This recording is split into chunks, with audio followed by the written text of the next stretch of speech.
Question of the day, Drew. I am over 40. I'm trying to get back into working out, and I feel completely stuck. So let's find the constraint for today's episode. If you're 40 over, 50 over, all of those things, you're usually attacking the wrong problem. So the constraint, and then I'll break it down for you. The constraint is you're usually trying to work out how you were when you were in your 20s, maybe even 30s. Usually, this person happens to be a former athlete. I say former athlete meaning they competed in some sports. So they're usually, or most people, when they hit 40 and over, they're usually trying to keep the same exact regimen that they did when they were in 20s and 30s. And what could be wrong about that? Recovery is different now. Your body doesn't heal as quick, and most of the time you usually have way more responsibility than you've ever had. That alone can change things. If you have kids in your 40s and you have maybe a high demand job, a spouse, just those obligations alone can just change how your body function, how you function. Stress level can be different, all of that. Now, if you are trying to still keep the same exact regimen you did with your 20s, you're gonna have a lot of colliding. Person who I trained before, they were a D1 athlete. They competed at a high level, great athlete, but when they got older, some of the injuries happened. We always say if you compete at a high level, you're going to have some injuries later on in life. Probably can't prevent that. So how do we work around that? First, I'd say your mindset has to shift. I have to shift the mindset from I'm not trying to be who I was when I was in my 20s. So the constraint is right there. Not trying to be who I was in my 20s. That can be in the how heavy you lift, what lifts you do, if you have abs or not. Yes, you can get abs in your 40s. I'm not saying you can't, but being realistically, it doesn't happen just as easy. Case in point, in my 20s and 30s, I powerlifted and did Olympic lifting. So I was clean and jerking 315, snatching 225, squatting 600. If I tried to do that today, the ambulance would be coming. Not that it's not that it's impossible. It's just there would have to be so much things I would have to do differently to get to that. And at this point in my life, that's not the goal that I'm chasing. So the constraint is not trying to aim to be the same person. Now, movement-wise, here's something that you can start considering is what movement could get me the same stimulus that those other movements had. Some people don't deadlift anymore. I never liked the deadlifting. I only did it because I had to compete, but deadlifts leave me really, really stiff. So instead of deadlifts, I do other exercises for lower body, for legs, maybe goblet squats, split squats. And I know someone's gonna yell, yeah, but the deadlift is the total body movement. There's other ways to do it.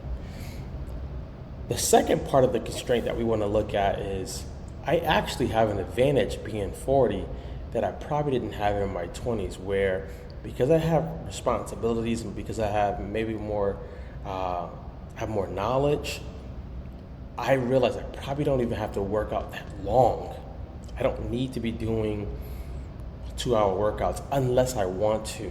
Right? You can get a solid 20-minute, 40-minute workout in if you don't do the jaw size. Jaw size is when you're just talking in the gym. You can just literally focus on a couple movements per day, a couple days a week, and just tackle those. It doesn't have to be where you are gung-ho on being the next Ronnie Coleman, being the next Dorian Yates, or doing something that's going to actually just put you back a lot. Walking is one of those things that I couldn't understand when in my 20s. I would ask myself, why would people drive to the gym and walk on the treadmill for an hour? until I realized their movement was also their time of reading, their time of prayer, their time of just releasing, all of those things. So with that being the constraint, not trying to work out like I was when I was 20, take the advantage that you do have. You have more wisdom, you have more knowledge.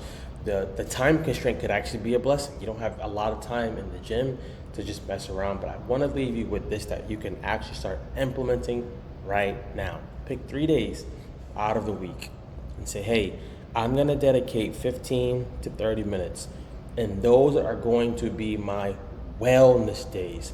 For me, the people who I help now, my main target is helping people 40 to 50 over. We don't call them workout days. We call them wellness days. The reason for that is we're training their mind to realize this is how I keep myself well. I'm not trying to PR or hit a personal record. I'm just trying to keep myself well. It means a healthy mind, healthy spirit, and a healthy body as much as I can. So 3 days, 15 to 30 minutes apiece. And I want you to do some full body workouts. I'll put a guide that you guys can use in the show notes. But on those days, I want you to put some fun music on. For those days, I want you to have a fun mantra. I'm doing the best I can. I'm living my best life, whatever you want your mantra to be. And I want you to just have fun during the workout. Yes, you're going to have some days when you don't want to do it, but don't think of it as a workout. It's my wellness day. It's my check-in day with my body. It's my time alone. If you can do it with a friend, even better. But if you can't find a friend, do that. I guarantee you, if you start looking at it like this, you won't keep getting stuck. Most times when you're in your 20s, you're going to be working out 5 to 6 days a week. Some people are crazy and go 7 days a week. When you're in your 20s, maybe your 30s, workouts are super long, super strenuous. You're trying to deadlift 500 pounds. You're trying to squat 500 pounds. So the recovery for the next day is shot. What if we switch now to saying, hey, I'm going to pick 3 days to do some weights, some dumbbells. Doesn't even have to be a barbell. And I'm going to have these wellness days be days that I pour back into myself. These are going to be days where I give to the newer version or the version of me I'm becoming. And I would say let go of the guilt. Nobody's holding you at a standard that you're not doing what you were doing before. Only you're doing that. And if you're walking around thinking other people are doing that, they're probably not. They're probably trying to figure out what their kid's going to eat for dinner. So if this helped, let me know in the comments. But more importantly, what decision are you going to make today? I'll leave a link in the show notes that you guys can grab. Go do it. Be great. Live well. I love you all. Be good.